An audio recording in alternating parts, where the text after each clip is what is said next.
जय श्री राधे भक्तों। गरुड़ पुराण के दूसरे अध्याय में यम मार्ग निरूपण का विस्तृत वर्णन हम सुन चुके थे।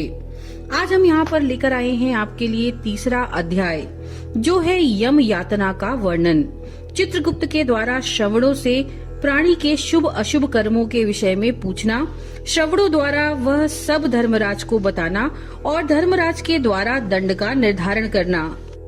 गरुड़ जी ने कहा, हे केशव, यम मार्ग की यात्रा पूरी करके यम के भवन में जाकर पापी किस प्रकार यातना को भोगता है वह मुझे बतलाइए। श्री भगवान बोले, हे विंता के पुत्र गरुड़, मैं नरक यातना को आदि से अंत तक कहूँगा। सुनो, मेरे द्वारा नरक का वर्णन किया जाने पर उसे सुनने मात्र से तुम कांप उठोगे। हे कश्यप नंदन, बहुभीतिपुर के आगे 44 योजन में फैला हुआ धर्मराज का विशाल पुर है। हाहाकार से परिपूर्ण उस पुर को देखकर पापी प्राणी क्रंदन करने लगता है। उसके क्रंदन को सुनकर यमपुर में विचरण करने वाले यम के गण प्रतिहार के पास जाकर के उस पापी के विषय में बताते हैं। धर्मराज के द्वार पर सर्वदा धर्मध्वज नामक प्रतिहार स्थित रहता है।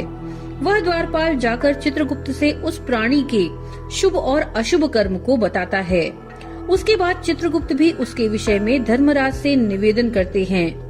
हे ताक्ष, जो नास्तिक और महापापी प्राणी हैं, उन सभी के विषय में धर्मराज यथार्थ रूप से भली भांति जानते हैं, तो भी वे चित्रगुप्त से उन प्राणियों के पाप के विषय में पूछते हैं और सर्वज्ञ चित्रगुप्त भी लक्षणों से पूछते हैं। श्रवण ब्रह्मा के पुत्र हैं। वे स्वर्ग, पृथ्वी और पाताल में विचरण करने वाले और दूर से ही सुन और जान लेने वाले हैं। उनके नेत्र सुदूर के दृश्यों को भी देख लेने वाले हैं। श्रवणी नाम की उनकी पृथक पृथक पत्नियां भी उसी प्रकार के स्वरूप वाली हैं, अर्थात श्रवणों के समान ही हैं। वे स्त्रियों की भी सभी प्रकार की चेष्टाओं को तत्वतः जानती हैं। मनुष्य छिपकर अथवा प्रत्यक्ष रूप से जो कुछ भी करता है, कहता है, वह सब श्रवण और श्रवणियां चित्रगुप्त से बताते हैं। वे श्रवण और श्रवणियां धर्मराज के गुप्तचर हैं, जो मनुष्य के मानसिक, वाचिक और कायिक सभी प्रकार के शुभ और अशुभ कर्मों को ठीक ठीक से जानते हैं। मनुष्य और देवताओं के अधिकारी वे श्रवण और श्रवणियां सत्यवादी हैं। उनके पास ऐसी शक्ति है जिसके बल पर वे मनुष्यकृत कर्मों को बतलाते हैं। व्रत, दान और सत्य वचन से युक्त जो मनुष्य उन्हें प्रसन्न करता है, उसके प्रति वे सौम्य तथा स्वर्ग और मोक्ष प्रदान करने वाले हो जाते हैं। वे सत्यवादी श्रवण पापियों के पाप कर्मों को जानकर धर्मराज के सन्मुख यथावत कह देने के कारण पापियों के लिए दुखदायी हो जाते हैं। सूर्य, चंद्रमा, वायु, अग्नि, आकाश, भूमि, जल, हृदय, यम, दिन रात, दोनों संध्याएं और धर्म, ये मनुष्य के वृत्तांत को जानते हैं। धर्मराज चित्रगुप्त श्रवण और सूर्य आदि मनुष्य के शरीर में स्थित सभी पाप और पुण्यों को पूर्णतया देखते हैं। इस प्रकार पापियों के पाप के विषय में सुनिश्चित जानकारी प्राप्त करके यम उन्हें बुलाकर अपने अत्यंत भयंकर रूप दिखाते हैं। वे पापी यम के ऐसे भयंकर रूप को देखते हैं, जो हाथ में दंड लिए हुए बहुत बड़ी काया वाले, भैंसे के ऊपर संस्थित प्रलयकालीन मेघ के समान आवाज वाले, काजल के पर्वत के समान बिजली की प्रभा वाले, आयुधों के कारण भयंकर 32 भुजाओं वाले, 3 योजन के लंबे चौड़े विस्तार वाले, बावली के समान गोल नेत्र वाले, बड़ी बड़ी दाढ़ों के कारण भयंकर मुख वाले, लाल लाल आँखों वाले और लंबी नाक वाले हैं। मृत्यु और ज्वर आदि से संयुक्त होने के कारण चित्रगुप्त भी भयावह हैं। यम के समान भयानक सभी दूत उनके समीप पापियों को डराने के लिए गरजते हैं। उन चित्रगुप्त को देखकर भयभीत होकर पापी हाहाकार करने लगता है। दान न करने वाला वह पापात्मा कांपता है और बार बार विलाप करता है। तब चित्रगुप्त यम की आज्ञा से क्रंदन करते हुए अपने पाप कर्मों के विषय में सोचते हुए उन सभी प्राणियों से कहते हैं, अरे पापियों, दुराचारियों, अहंकार से दूषितों, तुम अविवेकियों ने क्यों पाप कमाया है? काम से, क्रोध से, पापियों की संगति से जो पाप तुमने किया वह दुख देने वाला है।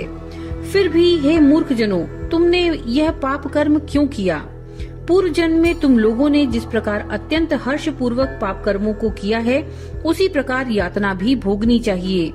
इस समय यातना भोगने से क्यों परांगमुख हो रहे हो? तुम लोगों ने जो बहुत से पाप किए हैं, वे पाप ही तुम्हारे दुख का कारण हैं। इसमें हम लोग कारण नहीं हैं। मूर्ख हो या पंडित, दरिद्र हो या धनवान, सबल हो या निर्बल, यमराज सभी के साथ समान व्यवहार करने वाले कहे गए हैं। चित्रगुप्त के इस प्रकार के वचनों को सुनकर वे पापी अपने कर्मों के विषय में सोचते हुए निश्चेष्ट होकर चुपचाप बैठ जाते हैं। धर्मराज भी चोर की भांति निश्चल बैठे हुए उन पापियों को देखकर उनके पापों का मार्जन करने के लिए यथोचित दंड देने की आज्ञा करते हैं। इसके बाद वे निर्दयी दूत उन्हें पीटते हुए कहते हैं, हे पापी, महान, घोर और अत्यंत भयानक नरकों में चलो। यम के आज्ञाकारी प्रचंड और चंडक आदि नाम वाले दूत एक पाश से उन्हें बांधकर नरक की ओर ले जाते हैं। वहाँ जलती हुई अग्नि के समान प्रभा वाला एक विशाल वृक्ष है, जो 5 योजन में फैला हुआ है तथा 1 योजन ऊंचा है। उस वृक्ष के नीचे मुख करके उसे सांकलों से बांधकर वे दूत पीटते हैं।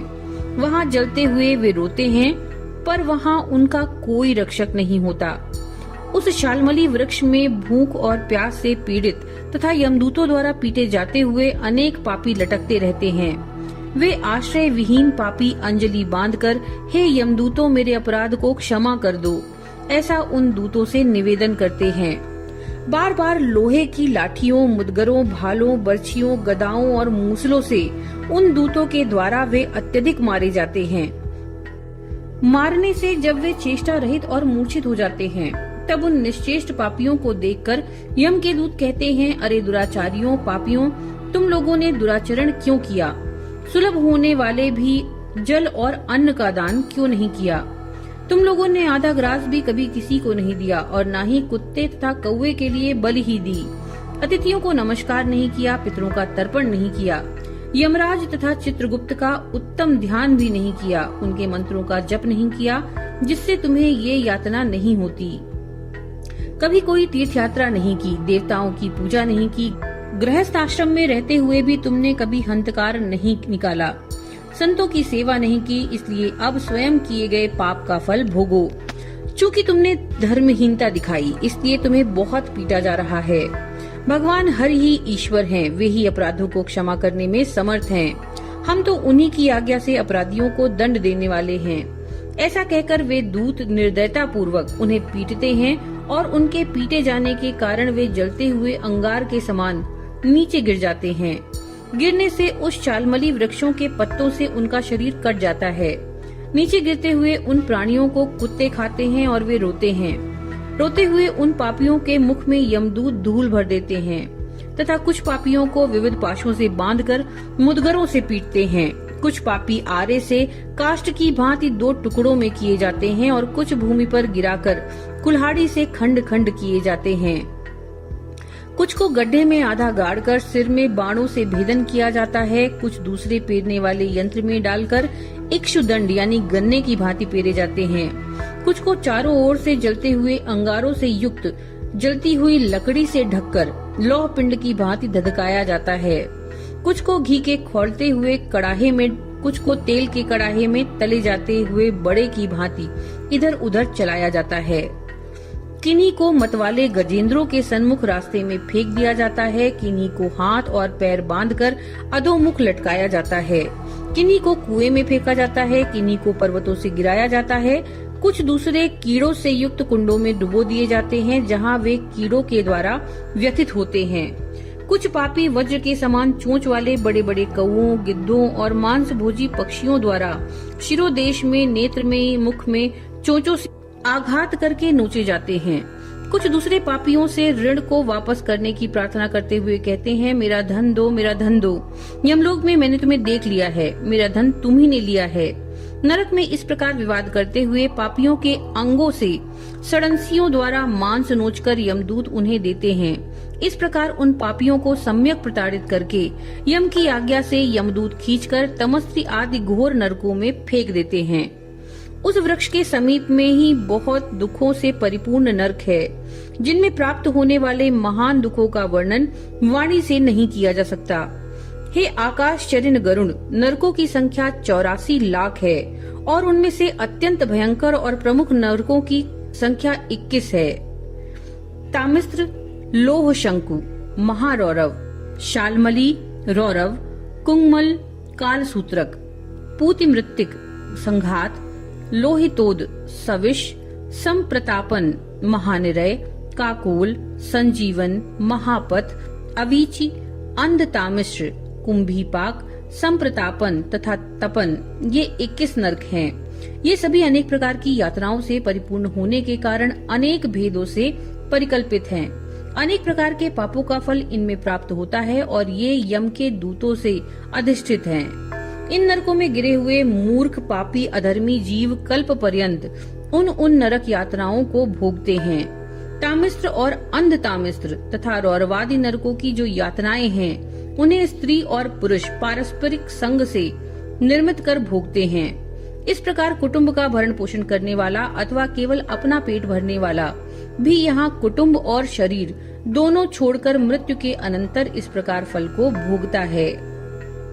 प्राणियों के साथ द्रोह करके भरण पोषण किए गए अपने स्थूल शरीर को यही छोड़कर पाप कर्म रूपी पाथेय के साथ पापी अकेला ही अंधकारपूर्ण नरक में जाता है।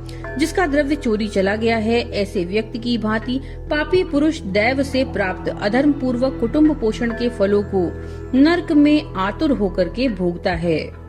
केवल अधर्म से कुटुंब के भरण पोषण के लिए प्रयत्नशील व्यक्ति अंधकार की पराकाष्ठा अंधतामिश्र नामक नरक में जाता है। मनुष्य लोक के नीचे नरकों की जितनी यातनाएं हैं, क्रमशः उनका भोगते हुए वह पापी शुद्ध होकर पुनः इस मर्त्य लोक में जन्म पाता है। इस प्रकार गरुड़ पुराण के अंतर्गत सारोद्धार में यम यातना निरूपण नामक तीसरा अध्याय पूर्ण हुआ। नमो नारायण।